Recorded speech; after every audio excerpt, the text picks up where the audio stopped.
Hello everyone, welcome back to the channel. In today's video, I want to share some fascinating information about one of the oldest tricks in the occult books, which is mispronouncing names to gain power over an enemy. Names carry significant weight in human society, you see, because they are symbols of identity and personal power. This belief that names hold great power dates back to ancient civilizations, where knowing someone's true name was often thought to grant control over them. You see, in ancient Egyptian culture, names were considered to be the very essence of an individual. This belief was integral to their magical practices, where names were used in spells and rituals to summon or control spirits and deities. And mispronouncing or altering a name was thought to diminish its power. In Jewish mysticism, particularly in Kabbalah, the power of names is also profoundly significant. The name of God, for instance, is considered too holy to be spoken, and manipulating or mispronouncing names was believed to interfere with their divine power. Even the Greeks and the Romans also held similar beliefs. For the Romans, invoking or cursing someone by name was a common magical practice, demonstrating once again the name's power. Now, mispronouncing someone's name can have a profound psychological impact because names are deeply connected to our sense of self, and hearing our name pronounced correctly affirms our identity and existence. And from a psychological perspective, constantly mispronouncing someone's name can be seen as a form of aggression because it subtly communicates a lack of respect and recognition, which can affect the victim's self-esteem and sense of worth over time.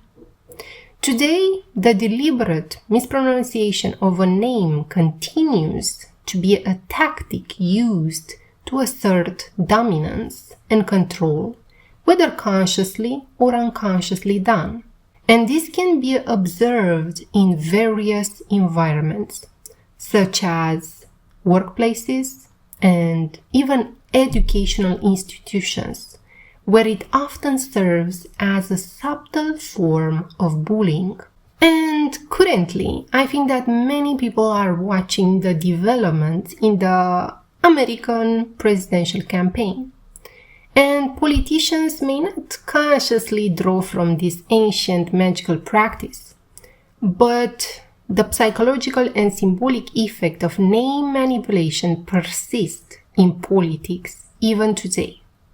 By mispronouncing or altering an opponent's name, a politician can subtly assert dominance, signaling that they do not consider the opponent worthy of the basic respect of correctly pronouncing their name. And this tactic can affect the opponent's legitimacy and authority. But this tactic is used not necessarily to affect the opponent, you see, because maybe the opponent has a very good self-image. No. This tactic can affect the opponent's authority in the eyes of the public, creating a perception of carelessness or unimportance associated with the opponent, I repeat, in the eyes of the public, you see. Because people who go on these rallies and things like that may just be carried away by their family and friends, and they may not think for themselves. And this group of people usually is very easy to influence with these types of tactics. And for instance, in this presidential campaign that is happening right now in America, By constantly mispronouncing Harris's name, Trump attempts to diminish her authority. And this tactic subtly signals to the audience a lack of respect, suggesting that she is not important enough to learn her name correctly. And this could influence public perception, casting doubt on her credibility and standing, especially if you are dealing with an audience that doesn't think too much for themselves. Easily influenced people. Another example from politics is that during her 2016 presidential campaign, Hillary Clinton was often referred to as Crooked Hillary by Donald Trump. While not a direct mispronunciation, this deliberate distortion of her name was meant to discredit her and create a lasting negative association in the minds of the public. Okay, so these are just a few examples on how people use this tactic. We often see this type of bullying happening in schools between children, which is quite sad to be honest, but it is what it is. But if you encounter such bullies in your daily life, how can you win against such adversities? And here are my strategies. I think that you have to maintain your dignity at all costs. Do not react with anger or to lash out. Okay, never do that. Stand firm, stand composed, because this is what bullies want. They want to provoke an emotional reaction within you. And I think that as occult practitioners, we must guard our thoughts and feelings as they are the fuel for manifestation. And if you are in direct conversation with someone who constantly mispronounces your name, you can flip the conversation around. And let me share with you an example. At the previous company that I worked for, I held technical interviews. And I had one or two cases, I think two cases where I faced these, let's say, challenging individuals. And in that type of setting, like an interview, for me, obviously, it was super easy to make the other person the fool by saying something like this. I've noticed that you often mispronounce my name on purpose. If you can't get my name right, I am a little bit concerned about your attention to detail in more important matters for this job, don't you think? So this approach or this reply that you can give to the candidate, because I faced this situation where the candidate tried to belittle me in the interview. This approach, without showing any anger from my part, highlights their inability. And then you can roast the hell out of them with technical questions specific for the job. Okay? And again, there are many other situations where this type of bullying can happen. But you have to plan what would you reply in such a situation. But you don't have to stay and turn the other cheek, right? But you have to set up the boundaries without showing any anger or lashing out at the other person, okay?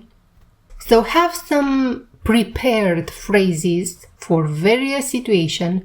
But if people use this slow tactic clearly, I mean, in interviews, it's super easy to showcase this. But if they use this tactic clearly, they are not well prepared or very skilled, okay? Other tactics or occult strategies that we can use if we are facing this type of situation. I think that energetic shielding is a really good one. you can just visualize a protective barrier around yourself, like a sphere of light or a sphere made out of mirrors that repels all the negative energy and intentions. And every day try to reinforce this shield by visualizing it often. Grounding techniques, okay? I think this is a beautiful one because it helps you to connect with the earth in order to stabilize your energy. The simplest grounding technique is to visualize roots growing from your feet into the ground, anchoring you firmly into the energy of the earth. Another example, name cleansing ritual.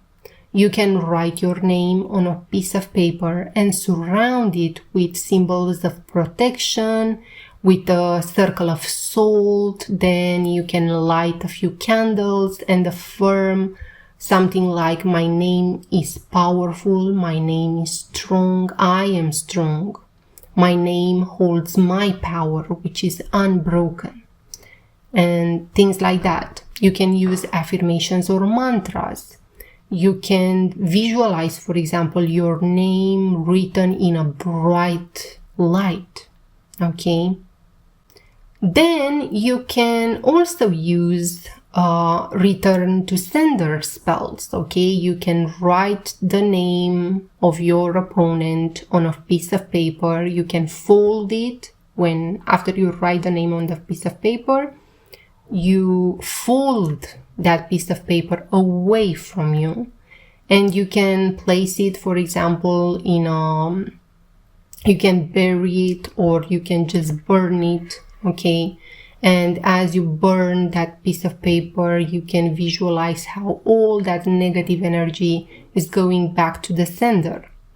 Or you can just use a banishing ritual. And if you search on the internet, there are a lot of banishing rituals, okay? Another thing that you can do, you can use a cleansing bath, for example. Anyway, these are a bunch of tactics and strategies and rituals that you can find in books, on the internet, so you can do those. And as a conclusion, by understanding and recognizing these tactics, we can better protect ourselves and maintain our personal power. Also remember that as occult practitioners, we have the tools and the knowledge to defend ourselves against subtle manipulations. And most importantly, I think that you should think for yourself.